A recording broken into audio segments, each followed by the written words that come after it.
যারা বলেন যে মেয়েরা বাবার বাড়িতে রাজকন্যা আর শ্বশুর বাড়িতে দাসী, শ্বশুর বাড়ির ভাতের অনেক দাম, কিসের উপর ভিত্তি করে বলেন জানি না।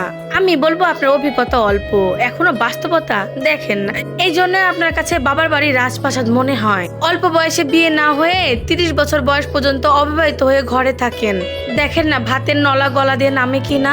প্রতিবেশীর অল্প বয়সের মেয়েটা যখন বাচ্চা কোলে নিয়ে আপনার সামনে হাঁটে, তখন আপনার কেমন অনুভূতি হয়? আপনার জন্মদাত্রী কিভাবে কলিজা ছিঁড়ে আঘাত করে আপনার খোঁটা দেয় বয়স বেশি হয়ে যাও। কখনো প্রতিবেশীর খোঁটা শুনেছেন?